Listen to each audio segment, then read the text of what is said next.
ఇక last question, ఇటీవల చూస్తున్నాము 3 Idiots సినిమా చూసాం కదా, దానికి సంబంధించినటువంటి అందులో అమీర్ ఖాన్ పోషించినటువంటి character, real character Sonam Wangchuk. ప్రస్తుతం అతను ఈ పేపర్ లీకేజ్లు వీటి మీద తన గళమెత్తుతూ నిరసనగా హంగర్ స్ట్రైక్ మొదలుపెట్టాడు. మేబీ 22వ రోజు 23వ రోజు 21వ రోజు వాళ్ళకి. దీనిపై పెద్ద ఎత్తున సోషల్ మీడియాలో మాత్రం పెద్ద ఎత్తున స్పందన వ్యక్తమవుతుంది. సో ప్రజాస్వామ్య వ్యవస్థలో 20 లక్షల మంది విద్యార్థులకు సంబంధించిన వాళ్ళ భవిష్యత్తుకు సంబంధించినటువంటి ఒక ఎగ్జామ్ నీట్ లీక్ అయితే కాక్రోచ్ అనే ఒక పురుగుతోటి పోల్చినప్పుడు అదే పేరుతోటి ఒక రాజకీయ పార్టీగా యూత్ జెన్జీ మొత్తం బయటకు వస్తే ఒక రాజకీయ పార్టీగా ఏర్పడితే దానికి సంఘీభావం తెలపడానికి వచ్చినటువంటి వ్యక్తి Sonam Wangchuk. Is an age about 61 years old అనుకుంటున్నాను. ఆయన 21 రోజులుగా నిరాహార దీక్షలో ఉన్నాడు. మంచినీళ్ళు మాత్రమే తీసుకుంటున్నాడు, ఇంకేం తీసుకోవట్లేదు. కానీ ప్రభుత్వం దగ్గర చలనం లేదు. అంటే మీకు వ్యతిరేకంగా మిమ్మల్ని ప్రశ్నిస్తే ఆయన ఏమడిగాడు? 20 లక్షల మందికి సంబంధించినటువంటి ఒక నీట్ ఎగ్జామినేషన్లో మీ పేపర్ లీక్ అయ్యి తర్వాత డేట్ ఇచ్చి మీరు పెట్టుకుంటున్నారు. Why can't you sock?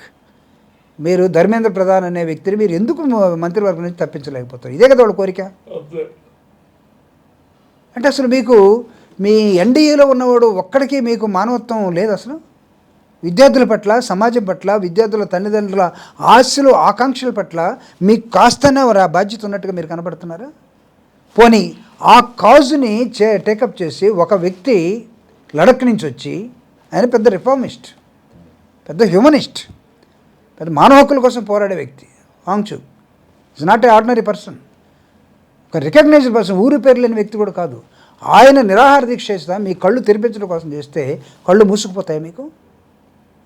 YSR Congress party చాలా సీరియస్గానే దీని మీద మేము దీన్ని ఒక మానవత దృక్పథంతో ఆ మనిషి ప్రాణాలను కాపాడాల్సిన బాధ్యత పార్టీ ప్రభుత్వం మీద ఉంది. నిన్న కురవాడుకు ఢిల్లీ కోర్టుకి వెళ్ళాడు, హైకోర్టుకి వెళ్తే ఇమీడియట్గా డాక్టర్స్ టీమ్ పంపించారు. ఇందాక డాక్టర్స్ టీం ఏం చెప్తున్నారంటే ఆయన బాడీలో ఉన్నటువంటి హెల్త్ కండిషన్స్ మొత్తాన్ని కూడా చెప్తా ఉన్నారు.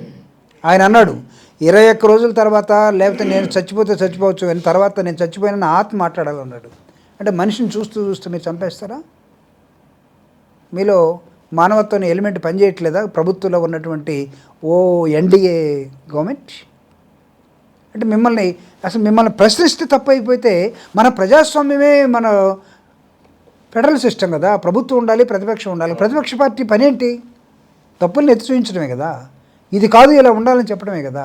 అరే అలా ఉండాలని ఒక వ్యక్తి చెప్తూ మాట్లాడండి అని నిరాహార దీక్షకి వెళ్తే మాట్లాడరండి. ఢిల్లీ నడిబొడ్డులో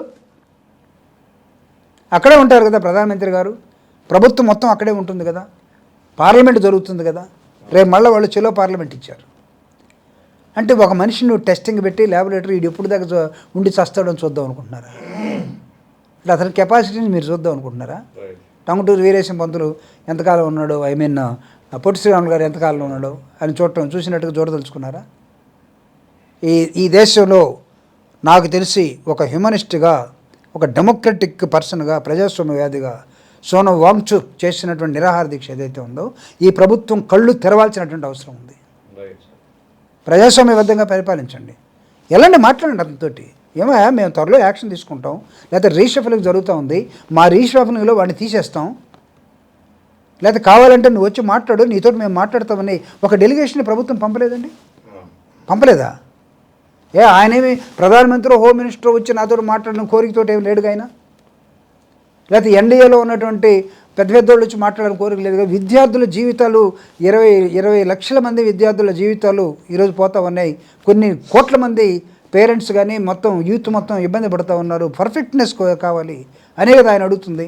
సిస్టమ్స్ మొత్తాన్ని ధ్వంసం చేసే కార్యక్రమం మీరు పడిపోయి ప్రశ్నించేవాడికి ఇదే శాస్త్రి అన్నట్టుగా మీరు చేస్తే రేపు ప్రజాస్వామ్య వాదులందరూ కూడా, డెమోక్రటిక్ వాదులందరూ కూడా దీని మీద మాట్లాడరా? మీరు అన్నారు చూడండి, సోషల్ మీడియా సోషల్ మీడియాలో ఎవరు మాట్లాడతారు? మనుషులే కదా. మీరు మాట్లాడినప్పుడు మాత్రం నాకు ఎన్ని వ్యూస్ వచ్చినాయి, నా స్పీచ్ బాగుందా అని మీరు చూసుకోవచ్చు. ఇంకొకటి ఏదైనా చేస్తేమో ఎవరైనా మాట్లాడితే వాడికి ఏం పని లేదు, తల తిక్కోడు ఆయన కొట్టేస్తారా? సోషల్ మీడియా మాట్లాడుతుందంటే మనుషులు మాట్లాడుతున్నారు.